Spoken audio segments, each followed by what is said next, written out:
registration is a way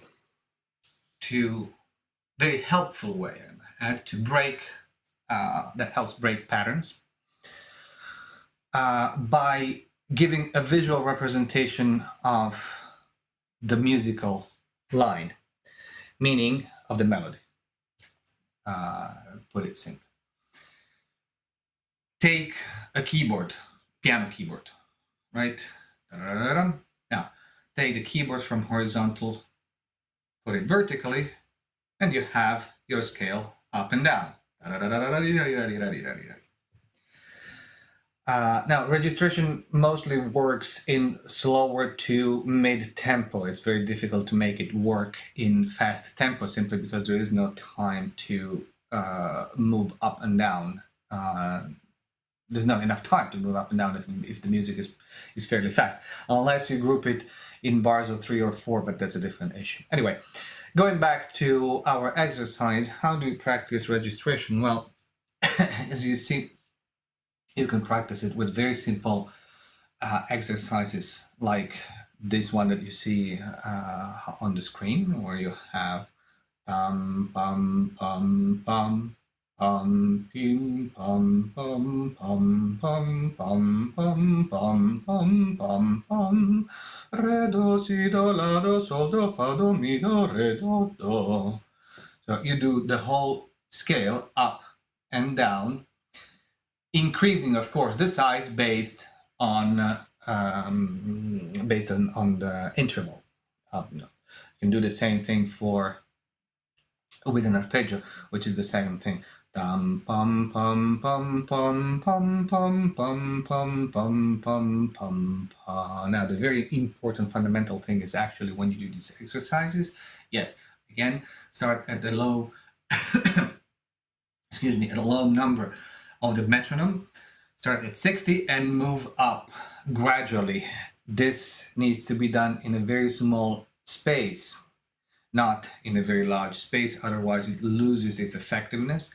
And the important thing also is that you need to pulse at if you do it in 2 pum pum pum pum pum pum pum pum, you pulse at the bottom. If you do 1 pulse per note, and you need to per pitch, then you need to pulse at every pitch. Pum pum pum pim pim pim pum pum pum pum pum pum. Always pulse with the wrist. Why? Because if you missed our live session on beat versus pulse, pulsing is what makes it clear for the orchestra where to go, when to go, at which speed. Pulses has everything, and is the basis with which you can drive the orchestra wherever you want to. You can make the accelerando, you can make the rallentando, you make the phrasing, you lead the orchestra. Any type of orchestra, from professional to semi-professional to amateur to kids. It's not by beating time without pulse that you lead the orchestra, but by pulsing, which means by having this click in the wrist that people actually understand and can relate to. Now, going back to our exercise and registration, how do we apply this to? Well, we can apply this to, as I said, any slow movements or any mid-tempo movement, or even a fast movement when you can group bars into phrasing. But let's take another very famous piece. This is an excerpt from the first movement of Tchaikovsky's Sixth Symphony. Now, forget for a second, or in this case, forget the strings, and take a look at the woodwinds, specifically at the first flute and the first bassoon. What do? They alternate a scale up, and then the line comes down, right?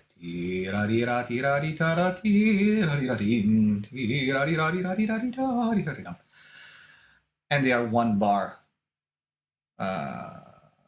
apart from each other. So what would you normally do in a case like this, and this, by the way, mind you, this is two concepts in one, because this is how to use or the left and right hand independently, and also how to break pattern in this case. Normally, what would you do? Tita tita tita tita team puppy puppy puppy, right? 1 2 3 4. Now, before you do that, you should ask yourself the question, does the orchestra need that? Do the players need a 4/4 pattern in this music? Or they can count to 4 and they maybe need something else. The answer is, of course, obviously, it's actually the second one, right? The correct answer is the second one. There is no opinion here. Players do not need 1 2 3 4. They can count to 4. What they need is a clear pulse. Now, if you combine what we've seen in the exercise of registration about going up and down, then take just one hand at a time before you combine them, and take the flute, the first flute, and you have this la click da ri ra ti ra ri ta ra ti ra ri ra him ta ri ram pa ri ra ri ra ri ra him. Now take the bassoon, and you have pa ri ram pa ra ri ra him ta ri ram pa ri ra ri, right? And when you combine them together, then so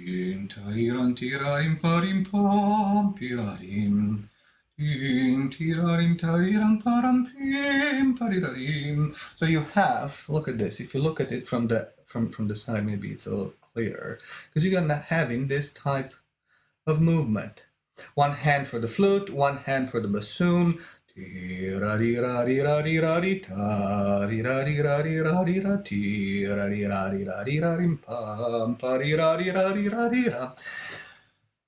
is a much better way of depicting, of showing the music than doing 1, 2, 3, 4, which has no meaning whatsoever.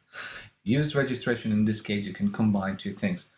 Alternate, use two hands at the same time doing two different things independently, and show what Tchaikovsky wrote.